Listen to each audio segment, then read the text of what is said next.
स्वागत है आपका एनबीएस पॉडकास्ट के नए एपिसोड में और शुरू करते हैं आज का किस्सा।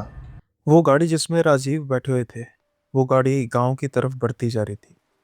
लेकिन जैसे जैसे वो गाड़ी गांव की तरफ बढ़ती जा रही थी, राजीव का दिल बैठे जा रहा था। उनकी आंखों से आंसू लगातार बह रहे थे। गाड़ी उनका पुराना नौकर चला रहा था, जो वैसे तो बुजुर्ग हो चला था, लेकिन एक्सपीरियंस उसको काफ़ी था।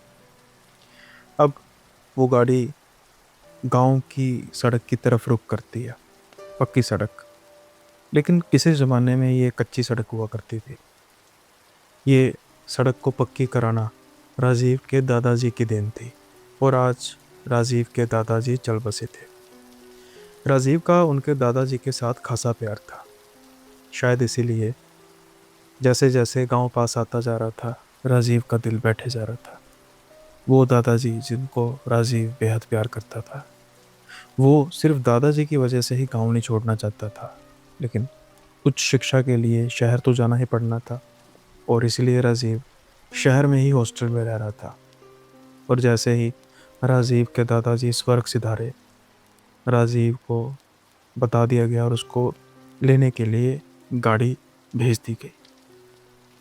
ये जो सड़क थी, इसका कुछ खास ही नाता था राजीव के दादाजी के साथ। बात काफ़ी पुरानी हो चली थी। शायद कईयों को बात भूल गई होगी, लेकिन कुछ ऐसे वाक्य होते हैं जो कुछ खास निर्धारित समय पर फिर से दोहराते हैं, और आज शायद वो समय फिर से आ चुका था। ये गाड़ी जब गांव की तरफ रुख करती है, तो सड़क बिल्कुल खाली होने की वजह से कुछ स्पीड ज़्यादा हो जाती है। लेकिन अचानक से राजीव को सड़क के बिल्कुल बीचों बीच एक औरत खड़ी हुई नजर आती है। वो जरा झुकी हुई थी, बिल्कुल सड़क के बीचों बीच। राजीव ड्राइवर को कहता है, काका गाड़ी थोड़ी सी धीमी करो, कहीं टक्कर ना हो जाए, और जल्दी से गाड़ी को रोको। वो औरत बीच में खड़ी है, गांव की होगी, उसने भी गांव जाना होगा। लेकिन राजीव ये बात नोट करते हैं कि उस ड्राइवर यानी काका को तो राजीव की बातों का कोई असर हो ही नहीं रहा था। वो जैसे बिल्कुल बुत बन कर बैठे हुए थे, गाड़ी चलाए जा रहे थे। उन्हें बात सुनी नहीं या सुनना नहीं चाहते थे। इसी कशमकश में राजीव था। अब राजीव उनको झंझोड़ कर कहता है कि काका आपने सुना नहीं, अरे टक्कर होने वाली है, जल्दी से गाड़ी रोको। लेकिन काका गाड़ी की स्पीड कम करने के बजाय उसकी स्पीड को और बढ़ाते हैं, और देखते ही देखते वो गाड़ी टकरा जाती है उस औरत से। राजीव की तो चीख निकल जाती है। कुछ समय पहले जो राजीव गमगीन था, अब वो खौफजदा था। हो भी क्यों ना, क्योंकि राजीव की नज़र में तो एक एक्सीडेंट हो गया था, और शायद एक मासूम औरत उसकी गाड़ी के नीचे आ गई थी। वो गुस्से से काका को कहता है कि तुम्हारा दिमाग खराब है काका, एक तो तुमने मेरी बात नहीं सुनी और उस पर गाड़ी चला दी। तो काका उसकी तरफ देख के कहते हैं कि बेटा, वो इंसान नहीं थी, वो चुड़ैल थी। तो राजीव कहता है क्या बकवास है। तो काका कहते हैं जरा पीछे देखो। अब राजीव पीछे मुड़ के देखते हैं तो वो औरत ठीक वैसे ही सड़क के बीचों बीच खड़ी थी, जैसे गाड़ी उसके आर पार हो गई हो। वो देख रही थी उस गाड़ी की तरफ और मुस्कुरा रही थी।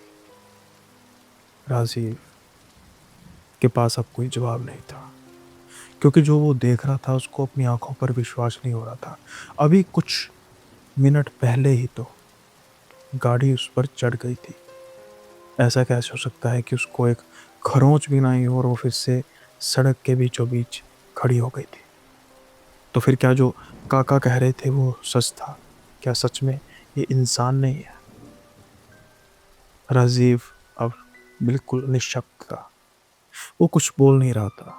और दूसरी ओर काका काका तो जैसे सहमे हुए थे।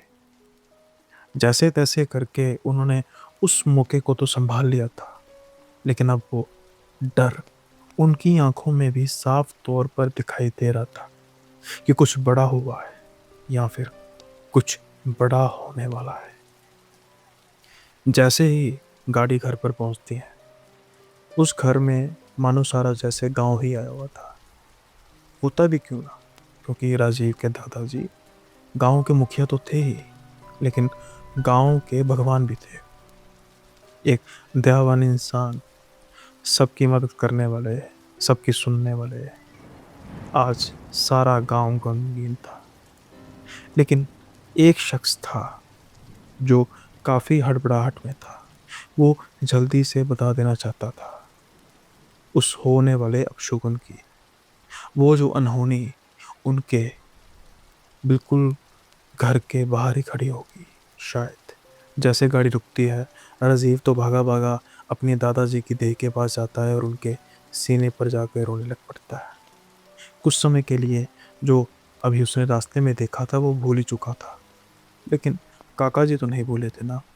काका जी, राजीव की माँ, राजीव के पिता, उनको इशारा करते हैं साइड पर आने के लिए और धीरे से कहते हैं, मालिक, वो वापस आ गई, वो फिर से वापस आ गई।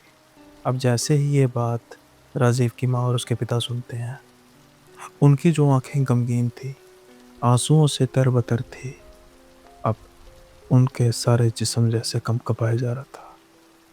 क्या वो सच हो चुका था? क्या सच में पिताजी के जाते ही वो वापस आ गई? कहीं ना कहीं वो शायद पिताजी के डर से अभी तक छुपी हुई थी, और वो खौफ पिताजी के जाते ही वापस आ गया। वो अनहोनी, वो दहशत। क्या अब वो रास्ता फिर से सुनसान हो जाएगा? क्या वो रास्ता फिर से भूतिया हो जाएगा? क्या उस चुड़ैल का कहर अब फिर से टूटेगा? ऐसे कई सवाल थे राजीव के पिताजी और उनकी माँ के मन में, लेकिन इसका जवाब देने वाला अब शव के रूप में कुछ ही दूरी पर लेटा हुआ था। लेकिन क्या इतिहास था उस चुड़ैल का और दादाजी का? शायद ये सब कुछ शुरू हुआ राजीव की माँ से। ये बात तब की है जब राजीव की माँ की शादी नहीं हुई थी।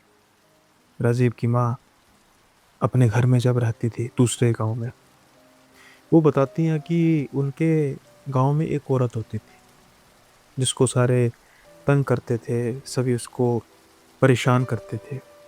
लेकिन राजीव की माँ और उनकी बहन हमेशा उस औरत को कुछ ना कुछ खाने के लिए देती, कभी कभी कुछ पैसे भी देती।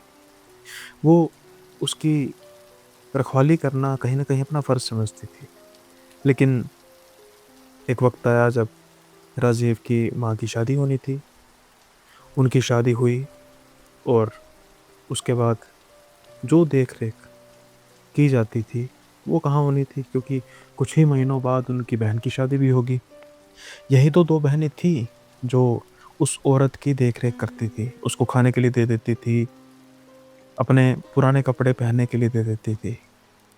लेकिन क्या पता था कि वही जी का जंजाल बनेगी। एक बार राजीव की माँ को खबर पता लगती है कि वो औरत नहीं रही। कुछ शरारती अनसरों ने उसको मार दिया, और सुनने में आया है कि जब वो मर रही थी तो वो ऊंची ऊंची उनका नाम पुकार रही थी, यानी राजीव की माँ का। वो कह रही थी कि मुझे बचाओ, सिर्फ तुम ही हो मुझे बचा सकती हो। अब शुरू में तो दुख हुआ राजीव की माँ को, इस बात का बहुत दुख हुआ। जिसको देखा हो, जिसकी शायद देखभाल की हो, अगर वो इंसान अब दुनिया में ना रहे तो इस चीज़ का दुख तो होता है। लेकिन उन्होंने कभी सपने में भी सोचा ना होगा कि बात यहाँ तक भी पहुँच जाएगी। वो जिंदा रहते हुए तो दूर हो गई, लेकिन मरने के बाद शायद वो बंधन टूट चुके थे। राजीव की माँ को अब वो शुरू शुरू में सपनों में दिखाई देने लगी, उनको तंग करने लगी, गुस्से में होती, कहती, तुम अगर होती तो मेरा ये हश्र ना होता, सिर्फ तुम्हारी वजह से ही मेरी मौत हुई। उन्होंने मुझे नोच नोच कर मार डाला। मैं तुम्हें बुलाती रही, लेकिन तुम कभी नहीं आई। अगर तुम आ जाती तो मैं बच जाती। यहाँ पर नेकी करने की सज़ा मिली थी राजीव की माँ को। अब बात यहीं पर नहीं थी। शुरू-शुरू में तो वो जब रात को सपना आता घबराती, लेकिन फिर उन्होंने अपनी सास से बात की। शुरू-शुरू में तो शायद उनकी बातों को दरकिनार कर दिया गया, इतना गौर नहीं किया गया।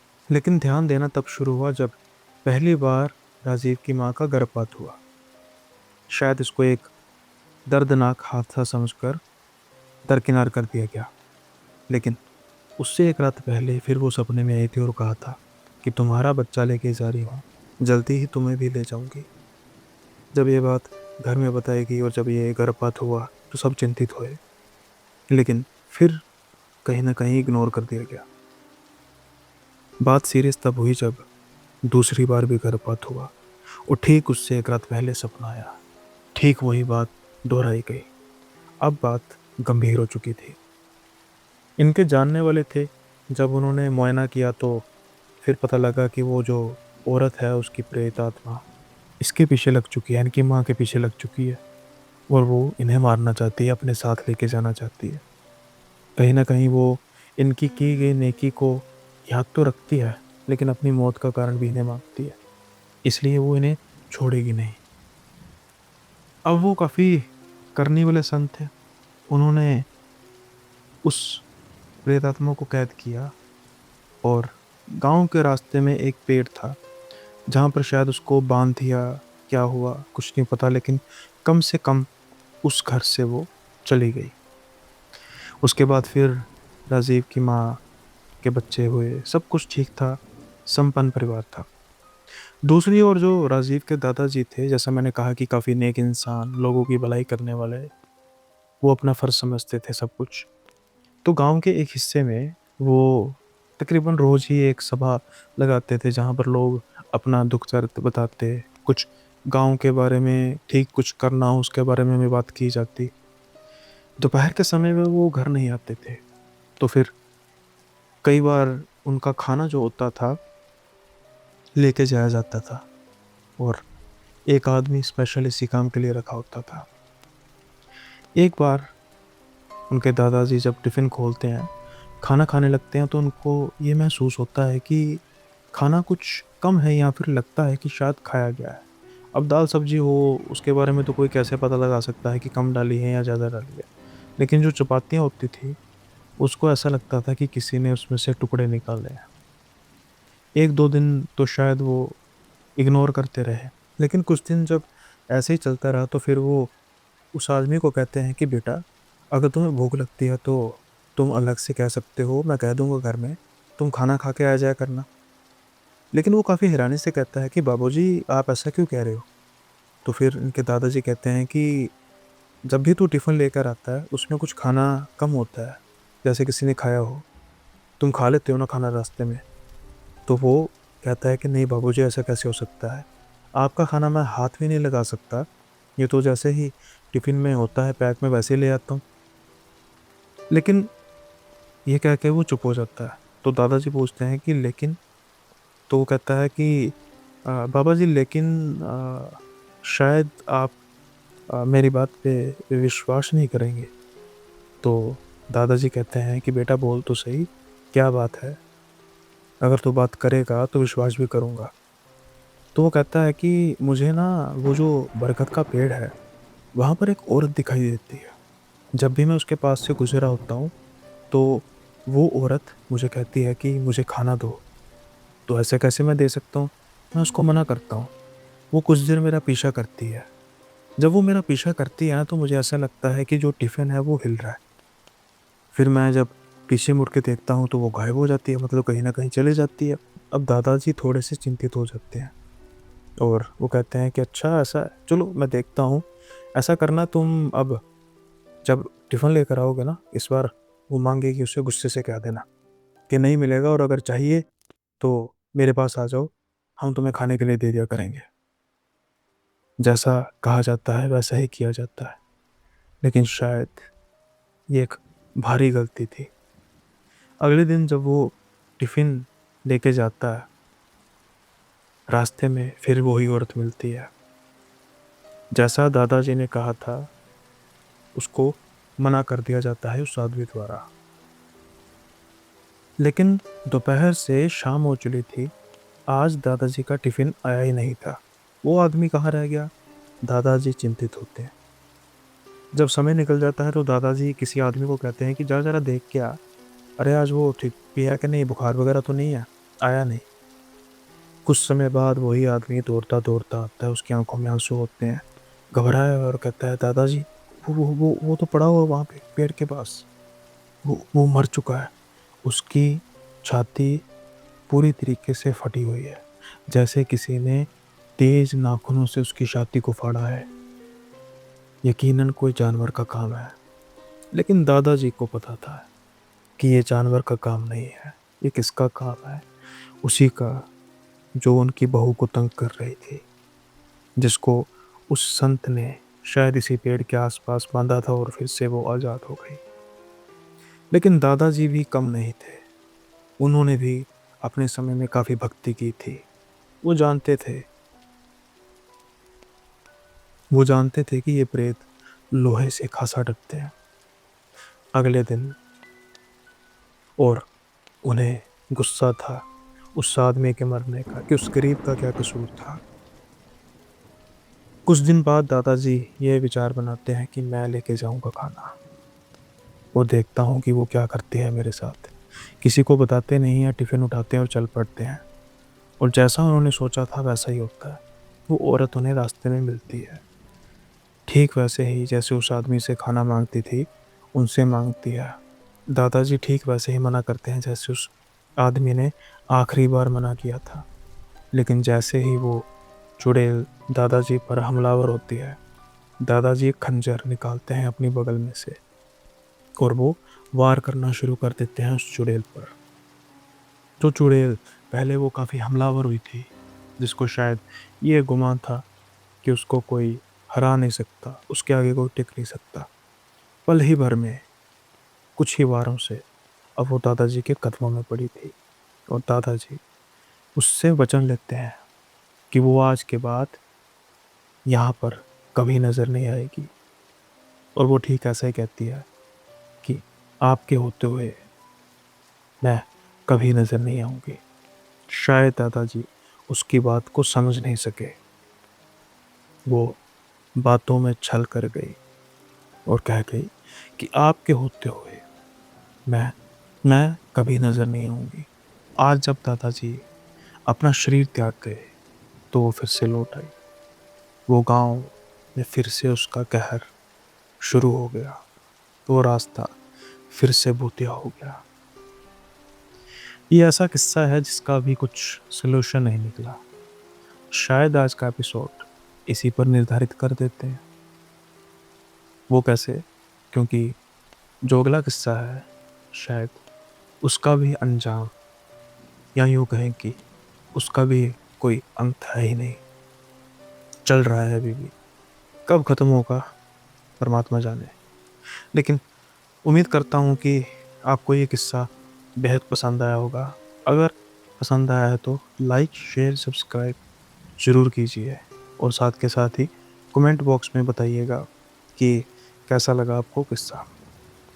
इससे पहले कि हम दूसरा किस्सा शुरू करें, तो मैं अपने पिछले कुछ एपिसोड्स में पहले ही कह चुका हूँ कि मोस्ट पॉसिबली इस फ्राइडे से मैं दोबारा वीडियो मोड में शुरू करूँगा। लेकिन अपने कुछ व्यूअर्स हैं जो शायद वो हिस्सा नहीं सुन पाते या फिर ध्यान नहीं देते, तो वो बार बार पूछते हैं कि कब आओगे आप दोबारा वीडियो मोड में। तो आपके लिए दोबारा से मैं एक बार आपको अपडेट करता हूँ कि मोस्ट पॉसिबली फ्राइडे से एपिसोड नंबर 200 से दोबारा वीडियो में वापसी होगी। और आप भी दुआ कीजिए कि ये सिलसिला ऐसे ही चलता रहेगा। मेरी कोशिश थी कि तमाम अड़चनों के बावजूद इस सिलसिले को बंद ना किया जाए, और कहीं ना कहीं ये पूरक भी हुआ, सिर्फ और सिर्फ आप सबके सहयोग से।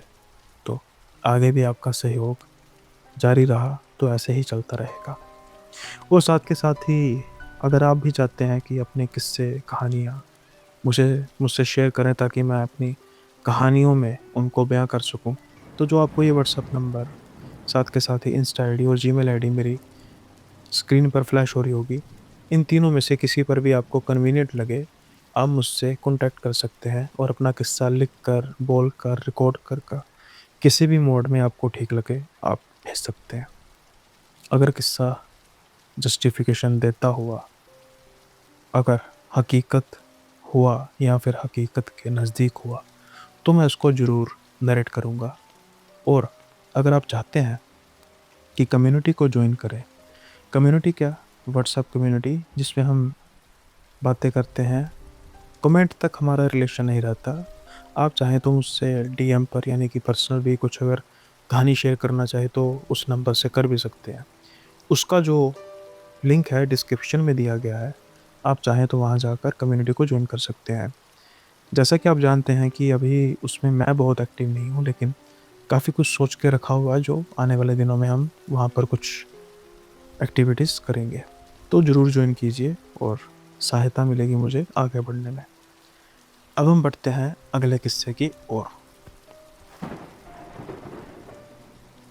बाकी लाखों बच्चों की तरह रजनी भी अपनी आंखों में सपने सजाए आज नागपुर आई थी। रजनी जो कि एक गांव की रहने वाली है, कुछ घबराई सी थी क्योंकि अपने पेरेंट्स के साथ आई होने की वजह से उसको भी कुछ शहर के बारे में इतना पता नहीं था और उसके पेरेंट्स बहुत ज़्यादा पढ़े लिखे भी नहीं थे। एक अच्छे कॉलेज में एडमिशन हुआ था, हॉस्टल में जाने लगी थी, बहुत ज़्यादा प्रोसीजर का पता नहीं था। लेकिन कहते हैं ना, भगवान कोई ना कोई रास्ता खोल ही देता है। पहले ही दिन उसको एक सहेली मिल जाती है ज्योति के रूप में। ज्योति और रजनी का ऑरा पहले दिन मैच कर जाता है। थ्रू आउट द टाइम जितना भी एडमिशन से लेकर हॉस्टल का सारा, वो ज्योति रजनी और उसके माँ बाप की मदद करती है। कहीं ना कहीं रजनी के माँ बाप को भी तसल्ली हो जाती है कि चलो पहले दिन मेरी बेटी को अच्छी एक संगत मिल गई। लेकिन एक समस्या थी कि जो रूम्स थे वो शेयर्ड नहीं थे, अवेलेबिलिटी नहीं थी। सिंगल सिंगल रूम दोनों को मिल रहा था और बकौल रजनी के पेरेंट्स रजनी अकेली नहीं सो सकती, उसको डर लगता है। अब उसके पेरेंट्स ज्योति से रिक्वेस्ट करते हैं कि जहाँ इतना साथ दिया तो एक छोटा सा काम और कर सकती हो, जब तक शेयर्ड रूम नहीं मिलता तब तक तुम सिर्फ इतना कर दो कि ये सारा दिन अपने रूम में रहा करेगी और रात को तुम्हारे पास आके सो जाया करेगी। तो ज्योति कहती है कि इसमें भी कोई कहने वाली बात है आंटी, ये कौन सी बड़ी बात है, हो जाएगा। अब देखते ही देखते उसी दिन दो और लड़कियों के साथ इनकी अच्छी दोस्ती हो जाती है, सुषमा और संगीता। अब ये अपने अपने रूम में जाती हैं, लेकिन शायद इन चारों के अलावा भी कोई था जो इनके साथ था। अब वो रजनी के साथ गांव से ही चलकर आ चुका था, संगीता के साथ, सुषमा के साथ, या फिर ज्योति के साथ, इसका तो पता नहीं। लेकिन जिस रूम में रजनी जाती है, जो रूम रजनी को अलॉट होता है, गर्मियाँ शुरू होने को थी, लेकिन रूम के खुलते ही उसको एक सर्द एहसास होता है, ऐसा कि मानो बिना एसी के ही कमरा बिल्कुल ठंडा है। हालांकि शुरू शुरू में तो रजनी बड़ा अच्छा महसूस करती है। रजनी को इतनी जल्दी नींद आती नहीं थी, लेकिन आज पहली बार एक पराई जगह पर रजनी को नींद आ जाती है। पहले तो वो सोचती है कि वो ज्योति को कह देगी कि चलो मैं अपने रूम में सो जाऊंगी, लेकिन जैसे जैसे रात बढ़ती जा रही थी वैसे वैसे शायद रजनी को महसूस हो रहा था कि नहीं, अभी नहीं, अभी ये नई जगह पर वो अकेले नहीं सो पाएगी। वो तो अपने घर में अकेले नहीं सो सकती, तो फिर यहाँ पर कैसे। ये अब दोनों एक साथ सोना शुरू कर देती है। सारे दिन रजनी यानी कॉलेज से आने के बाद उस रूम में रहती, लेकिन उस रूम में उसको कुछ अलग सा एहसास होता, ठंडापन, सर्द। वहीं दूसरी ओर दूसरे कमरों में एसी चल रहे थे, पंखे चल रहे थे, लेकिन रजनी को तो इसकी ज़रूरत थी ही नहीं। ये बात रजनी समझ नहीं पाती थी, ज्योति के साथ डिस्कस भी करती थी, लेकिन ज्योति भी इस बात को समझ नहीं पाती थी। अब धीरे धीरे इनकी शरारतें बढ़नी शुरू हो गई। एक दिन रजनी और ज्योति ये प्लान करती हैं कि क्यों ना हम सुषमा और संगीता को डराते हैं। ये चुपके से जाती हैं, उनका दरवाज़ा खटखटाती हैं, वीडियो बनाती हैं और जल्दी से भाग जाती हैं। यानी कि साइड में छुपकर वीडियो बना रही होती हैं कि ये दोनों यानी सुषमा और संगीता कमरे से बाहर निकलती हैं, इधर-उधर देखती हैं। डर उनके चेहरे पर साफ नज़र आ रहा था। लेकिन वो कहते हैं कि जो नकल है वो भी अकल से ही होती है। अगले दिन सुषमा और संगीता रजनी से बात करती हैं कि यार कल हमारा दरवाज़ा किसी ने खटखटाया। अब उनको क्या पता था कि ये तो सारा कांड रजनी और ज्योति का था। लेकिन वो भी कहती है कि हमें भी ये महसूस हुआ कि शायद हमारा दरवाज़ा किसी ने खटखटाया है। अब ये चारों या खासकर ज्योति और रजनी डरने का नाटक करती हैं। अगले दिन ये कुछ और एक्सट्रीम करती हैं। फिर वीडियो बनाती हैं। आज उनके हाथ में पायल होती है। दरवाज़ा खटखटाती हैं और ज़ोर से पायल को बजाती हैं। फिर उनकी वीडियो छुप के बनाती हैं कि कैसे वो डर के इधर-उधर देख रही हैं कॉरिडोर में।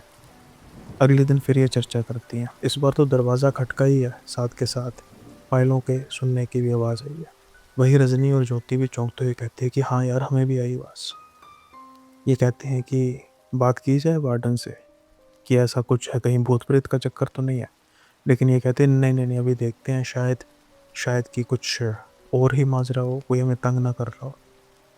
लेकिन उसी शाम रजनी का फ़ोन मांगती है सुषमा। कोई काम करना होता है और उसकी नज़र पड़ जाती है उस वीडियो पर। खूब मस्ती होती है कि हमें डराने की कोशिश की गई, ऐसा मत करो, हार्ट अटैक आ जाता, जो दोस्तों में सहेलियों में चलता है। लेकिन शायद कोई था जिसको ये खेल कुछ पसंद आने लगा था। वो चाहता था कि ये खेल जारी रहे। लेकिन उससे पहले कुछ रुकावट आती है। जैसा कि मैंने कहा कि रजनी और ज्योति अलग अलग रूम अलॉट होने के बावजूद एक रूम में सोती थी। ये बात वार्डन को पता लग जाती है और शायद उस हॉस्टल के रूल्स के मुताबिक ये अलाउड नहीं था। और वो कहती हैं कि रजनी को कि तुम्हें अलग ही दूसरे रूम में सोना होगा। अब ये जो रूम था ये कुछ दूरी पर था ज्योति के रूम से। एक उसके बिल्कुल पास ही रूम था जो बंद पड़ा था, न जाने क्यों। तो ज्योति वार्डन से रिक्वेस्ट करती है कि मैम ये वाला रूम हमें दे दीजिए। तो रजनी भी हामी भर देती है क्योंकि मन ही मन वो समझती थी कि शायद उस रूम में कोई ना कोई समस्या तो है। उस रूम में वो एक्टिव नहीं रह पाती, बस उसे अजीब सी तरीके की सुस्ती, काफ़ी भारीपन महसूस होता है। अब वो रूम खोल दिया जाता है, लेकिन वो तो था सोने पे सुहागा, क्योंकि वहाँ पर वो एक्टिविटीज़ बढ़ गई। जहाँ पहले वो रूम उसे सिर्फ सर्द ही लगता था, ठंडा लगता था और काफ़ी भारीपन महसूस होता था, अब रात को रजनी सो रही थी और उसे कुछ आवाज़ें सुनाई देती है। ऐसे लग रहा था कि शायद उसके कान में कोई खुसर-खुसर कर रहा है। अचानक से रजनी उठती है, चौंकती है, देखती है, लेकिन कोई नहीं था। लेकिन कुछ ही समय बाद वही आवाज़ें खिड़की के पास से आने लग पड़ती हैं। रजनी भागते-भागते रजनी भागते-भागते ज्योति के रूम में जाती है और उसको सारी बात बताती है। आज फिर वो रात चुपके उसी के रूम में बताती है। अब ये बातें तकरीबन रोज़ की हो चली थी। रजनी अपनी माँ से बात करती है, तो माँ कहती हैं कि मैं बाबा जी से बात करूँगी, शायद किसी बाबा जी को मानते होंगे। अगले दिन वो फ़ोन पर कहते हैं कि हाँ, कुछ ऊपरी हवा का कई बार चक्कर हो जाता है, तो हम तुम्हें एक मौली भेज रहे हैं। जब वो तुम्हें रिसीव हो तो तुम बांध लेना और बाबा जी कह रहे हैं कि हनुमान चालीसा का पाठ करना शुरू कर दो। लेकिन जब रजनी ने हनुमान चालीसा का पाठ करना शुरू किया, तो वो बोल कुछ और रही थी, यानी कि बोलने की कोशिश कर रही थी, हनुमान चालीसा को जपने की कोशिश कर रही थी। लेकिन बकौल रजनी उसके मुँह से कुछ और ही निकली जा रहा था, कुछ अलग सी भाषा, जिसको वो खुद जानती नहीं है, जिसको कभी उसने सुना नहीं है, वो कुछ और ही मुँह से बड़बड़ाई जा रही थी। काफ़ी कोशिश करती है, लेकिन वो नाकाम हो जाती है और फिर वो कमरे से बाहर आके ज्योति के कमरे में चली जाती है। वहाँ जाके वो अपना हनुमान चालीसा पूरा करती है। लेकिन ये जो सब कुछ हो रहा था, एक बार का होता तो माना जा सकता था। ये तकरीबन हर रोज़ हो रहा था। रजनी ज्योति से बात करती, लेकिन ज्योति इसको हल्के में लेती। एक बार रजनी ज्योति को कहती है कि एक काम कर यार, एक दिन के लिए तू मेरे कमरे में सो के देख, हो सकता है कि मेरा वहम हो। अगर ऐसा होता है तो मेरा वहम दूर हो जाएगा। ज्योति को इस बात की कोई इशू नहीं होता, इस बात को कहती है ठीक है, मैं तेरे कमरे में सोऊंगी। शायद ये गलती थी किसकी, रजनी की, ज्योति की, या फिर दोनों की। ज्योति के साथ भी ठीक वैसे ही सब कुछ होता है जो रजनी के साथ हो रहा था। वैसे ही उसको अपने कान के पास खुसर फुसर सुनाई देती है। ऐसा महसूस होता है कि कमरे में कोई है। उस कमरे में रात बिताना तो दूर की बात, वो कुछ घंटे तक नहीं बिता पाती। और ज्योति भी मान जाती है कि कुछ है। लेकिन दोनों के हालातों में कुछ फर्क था। जहाँ रजनी को जाने अनजाने प्रोटेक्शन मिल चुकी थी उस मौली के रूप में, लेकिन ज्योति की किस्मत इतनी अच्छी नहीं थी। अगले ही दिन से रजनी को ज्योति के स्वभाव में कुछ अजीब सा महसूस होना शुरू हो जाता है। चंचल चुलबुली लड़की अब बस अपने आप में रहती थी। वो रजनी से ज़्यादा बात भी नहीं करती थी। एक दो बार उसने ज्योति के घर फ़ोन भी किया, पूछने की कोशिश की कि क्या आपसे रेगुलर बात होती है, लेकिन उसकी माँ कहती है कि अब कम फ़ोन करती है और कोई ज़्यादा बातें करती भी नहीं। हालांकि रजनी खुल के नहीं बताती कि वो किस चीज़ को फेस कर रही है, लेकिन कुछ ना कुछ गड़बड़ तो थी। लेकिन हालात तब करवट लेते हैं जब एक रात ज्योति का दरवाज़ा खटखटाया जा रही थी रजनी, लेकिन ज्योति दरवाज़ा नहीं खोल रही थी। फिर अचानक से वो दरवाज़ा खोलती है। आज रजनी को अपने सामने अपनी सहेली नहीं बल्कि कोई जिंदा लाश नजर आ रही थी। उसकी आंखें झुकी हुई थी, बाल खुले हुए थे, कमरे में घुपन दे रहा था। और इससे पहले कि रजनी कुछ कह पाती, वो तो दरवाज़ा उसके मुंह पर मारती है। रजनी की पाँव की उंगली में चोट भी लग जाती है, लेकिन शायद रजनी को महसूस होता है कि ये समय अभी कुछ ज़्यादा बात बढ़ाने का है नहीं। अगले दिन वो बात करती है सुषमा से, संगीता से, और उसको सारी बात बताती है शुरू से लेकर कि क्या क्या हुआ और क्या क्या महसूस हो रहा। ये प्लान बनाती है कि आखिर ज्योति कमरे में आने क्यों नहीं देती हमें। अब ये सोचती हैं कि जब मेस में ये सभी खाना खा रही होंगी तो तुम पीछे से चले जाना, क्योंकि उसकी डुप्लीकेट चाबी बनवा के रखी हुई थी रजनी ने। वो उनको चाबी थमा देती है और देखना कि आखिर कमरे में ऐसा है क्या। अब प्लानिंग के मुताबिक रजनी और ज्योति खाना खा रही होती हैं और सुषमा और संगीता धीरे से जाती हैं उस कमरे की तरफ जो कि 3rd फ्लोर पे था। शायद कुछ समय बाद वो पहुंच गई होंगी, लेकिन इसका पता रजनी को कैसे चले। रजनी को पता चलता ना चलता, लेकिन ज्योति को पता लग जाता है। खाते खाते अचानक से वो सीढ़ियों की तरफ देखती है, फिर वो रजनी की तरफ गुस्से से देखती है और बहुत जल्दी उठ के भागती है। रजनी जल्दी से सुषमा और संगीता को कहती है जल्दी कमरे से बाहर निकलो। जब तक ज्योति उस कमरे में पहुंच पाती तब तक वो निकल चुकी थी, किस्मत उनकी अच्छी थी। लेकिन उसके बाद जब संगीता और सुषमा बात बताती हैं सब कुछ रजनी को, तो रजनी के पांव तले ज़मीन खिसक जाती है। वो कहती है कि अजीब सी तरीके की मनहूसियत, बदबू काफ़ी ज़्यादा आ रही थी उस कमरे से, और दीवारों पर पता नहीं कौन सी लैंग्वेज में क्या क्या लिखा है, हमें कुछ समझ नहीं आ रहा था। रजनी ये बात कुछ हो रही है, इसके पेरेंट्स को फ़ोन कर और जल्दी से बुला। ठीक वैसे किया जाता है, और जब पेरेंट्स भी ये सब नज़ारा देखते हैं तो वो हक्के बक्के रह जाते हैं। उसके बाद ज्योति को वहाँ से लेकर जाया जाता है, और उसके बाद ज्योति कभी वापस नहीं, उसकी पढ़ाई छूट गई। काफ़ी बार फ़ोन पर बात करने की कोशिश की गई रजनी के द्वारा उसके पेरेंट्स को, लेकिन उसके पेरेंट्स कहते हैं कि हमने किसी को दिखाया था और वो कहता है कि इसको घर से बाहर नहीं निकलने देना। अगर ये घर से बाहर निकलेगी तो नुकसान हो सकता है। किसी से भी नहीं मिलने देना। हम आपसे गुज़ारिश करते हैं कि प्लीज़ फ़ोन पर बात करो लेकिन मिलने मत आना। उस पर काफ़ी पाबंदियाँ लगा के रखी हैं। हमने काफ़ी जानने की कोशिश की, लेकिन जो बताया जा रहा है आपको, सिर्फ़ उतना ही हमें पता है। हमारी सहेली, उसके साथ पता नहीं क्या हुआ। आज तक हम इस चीज़ को जान नहीं पाए।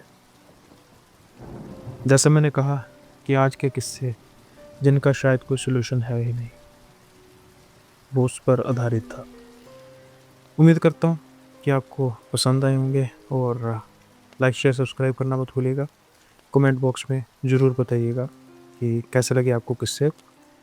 बाकी जो सिर्फ़ कहानियाँ सुनने आए थे, किस्से सुनने आए थे, ये वीडियो उनके लिए यहीं पर समाप्त हो जाती है। लेकिन जो और भी अच्छी कहानियाँ सुनने के शौकीन हैं और चाहते हैं कि कुछ हटके, अजीब-सा, डरावना और साथ ही साथ हैरान करने देने वाला सुने, तो जो हमारे मेंबरशिप वीडियोज़ हैं, उस पर जाकर ये आप 2 जो कहानियाँ अपलोड हुई हैं, उनमें से कोई भी कहानी सुन सकते हैं। और मेंबरशिप प्लान जो है, जिसकी कीमत मात्र ₹29 है, आप जानते ही हैं।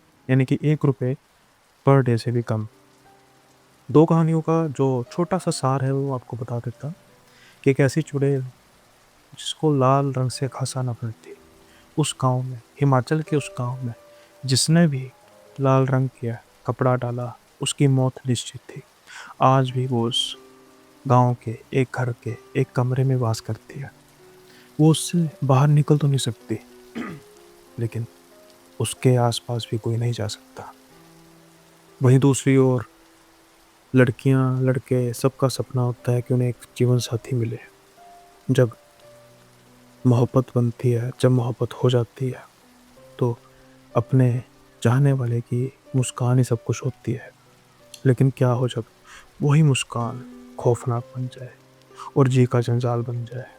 एक ऐसी लड़की जिसके साथ कुछ ऐसा ही हुआ। उसके मंगेतर की मुस्कान उसका पीछा नहीं छोड़ती। वो मरकर भी ज़िंदा है, सिर्फ़ और सिर्फ़ उस लड़की के लिए, उस लड़की की ज़िंदगी अज़ाब बनाने के लिए। ये दोनों कहानियाँ ऑलरेडी अपलोड हो चुकी हैं मेंबरशिप में।